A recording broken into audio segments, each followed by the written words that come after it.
Hello, my friends, Evolutionary Energy Arts family. Thank you guys for joining me once again. So we have a reading today, and we have some repeating cards again, which is really it always hits me. When you have about a dozen decks here, and you end up shuffling them all, and still get like three of the same cards in a reading, time and time again. It just, to me, it speaks of the importance of the issues that are going on. And there is a recurring theme, and we have duplicate cards, you could almost say, out of the same decks, or out of different decks. So you see priorities and priorities.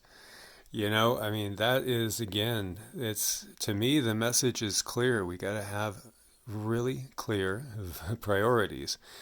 We have to recognize what's going on in our own lives right now and see where we're out of balance, see where we're a little bit off kilter, see where perhaps society and the bigger picture going on has pulled us away from our own path and our own true bliss. So it's time to take our power back.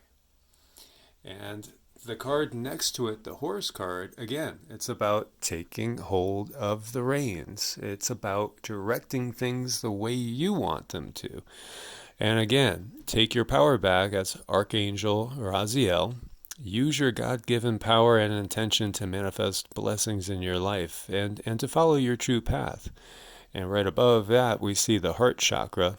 So when we're led by the heart chakra and we're working out of compassion and love, we are going to be working towards our higher probability for this life, especially when it's compassion for the self, but also compassion for others. Again, we see next to that the serpent of fire, and then we see Mama Quilla right next to that. And it's all about accessing the divine feminine, which again, in this society that we live in, has been completely tread under and subdued. And we know there's been a backlash, and we know there's been a women's rights movement, and there's been some recognition of the divine feminine lately. Starting back in the 60s, many of us have been trying to work for balance in our lives, as our society has been extremely patriarchal and extremely centered around aggression and war. It's time to bring this into balance yet again. In ancient societies, they were matrilineal, and many of them followed basically the lineage of the female instead of the male, and everything swung so far to one opposite extreme, and now it's time to kind of come into balance. And that's also what this is talking about. We can recover from the excesses that we've seen in this society, the imbalance that we've seen in this society. And we could also recover our own health and strength in the meantime, as obviously that has been under attack by many different forces in a concerted way through the food, the water, the air, all the pollution, all the toxins, the GMOs, and it just goes on and on. But we can reclaim our health, because these times are changing our actual DNA, as we've talked about with the magnetosphere in decline, cosmic rays coming in. And there were some comments on yesterday's video saying, yeah, but perhaps not all cosmic rays are bad, and I agree, because I think they are what are initiating the change from the Kali Yuga into a new age that eventually will become a golden age again. And we see Kalki over here, and so Kalki is the avatar to come of Vishnu. Kalki is the next incarnation of Vishnu after Krishna.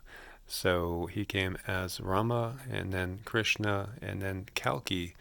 And so is this next incarnation already here? That's a good question, because we are in the change of the ages. Strength in adversity is what this card represents, overcoming arguments, because we're going to have to get along at some point. And we're going to have to agree to disagree on many things. And I had that happen a few times in my life in the, near past year, where I asked people, because they didn't like some things I put out in videos, can we just agree to disagree? And they did. So that's beautiful because we're letting go of that feeling of I have to always be right, or if somebody doesn't agree with my viewpoint, perhaps it's not a personal attack. It's just that they simply have a different way of looking at things. And that's a beautiful thing when we can agree to disagree and recognize that we can be united even though we're very, very diverse. It's the diversity that has been used in a negative light to create disunity, but we can actually reverse that. And you see also over here determination in combating evil. So are there forces that we would call evil in this world? Most definitely there are. Although again, evil depends on a perspective. But obviously, if you are a lamb being led to slaughter, then the one doing the slaughtering from your perspective is most definitely evil.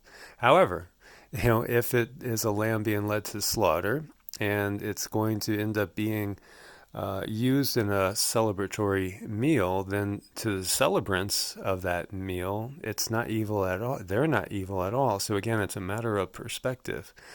If you're looking at it from the point of view of the lamb, obviously, the ones that are going to slaughter you are evil. Yet, the people that are celebrating Easter or Thanksgiving or Christmas or whatever are not viewing it that way, even though obviously the lamb would view it that way. So again, that's a good thing for us to always do, is to put ourselves in the shoes of the other in order to see what they are truly thinking, feeling, and experiencing. And this is also about escaping the negative influence of the age of Kali, the Kali Yuga, the dark age. This has been a dark age because knowledge has not been shared. Love and compassion have not been shared. And it's really obvious when we see the state of the world. It has been completely imbalanced and unbalanced.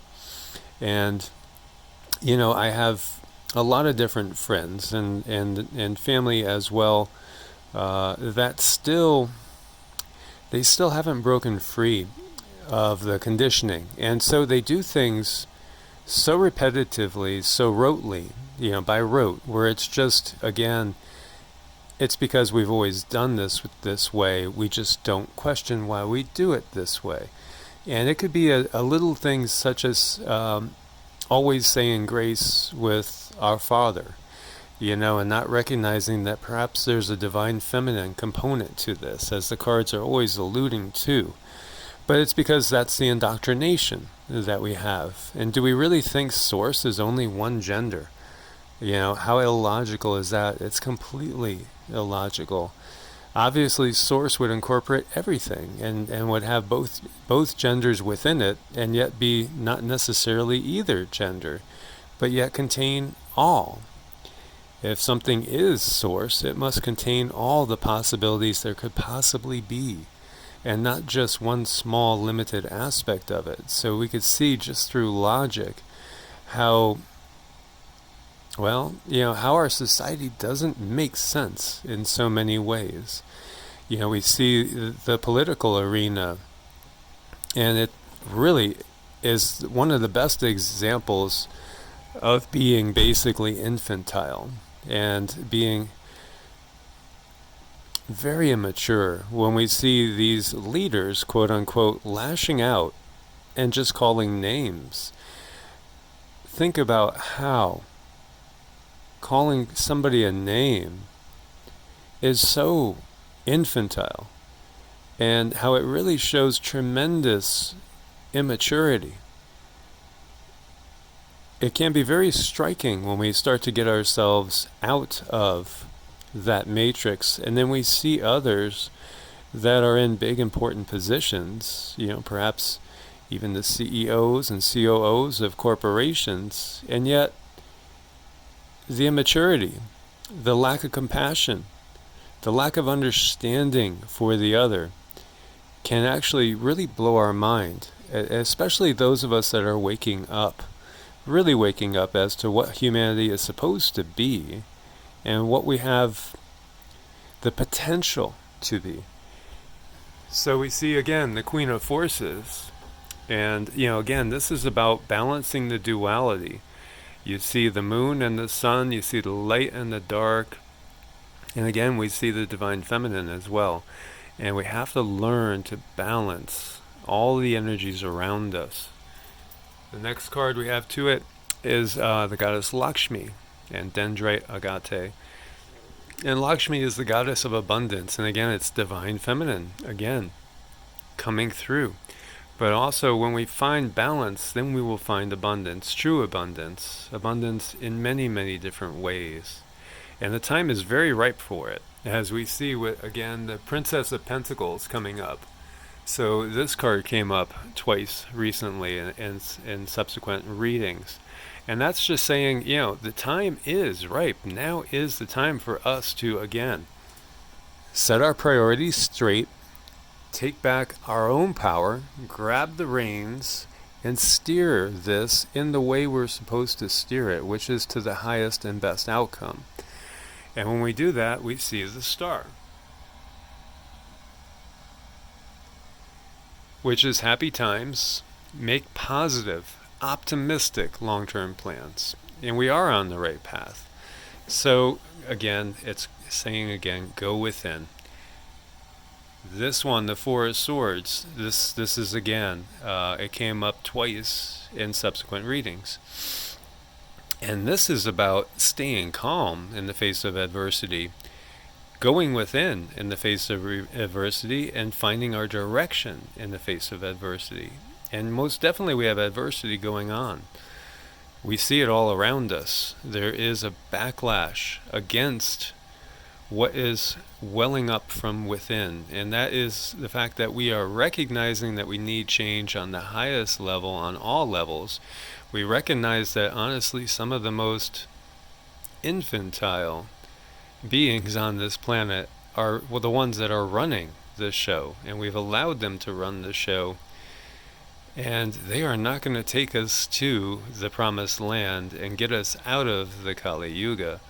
We are the ones that have to do it. We are the ones we've been waiting for. So just as we've talked about the Rainbow Warriors, it's up to us, and we have to wake up as many people as possible. We have to be aggressive in this, in the sense that we have to, take again our power back, grab the reins, and direct things through the heart chakra in a loving, compassionate manner.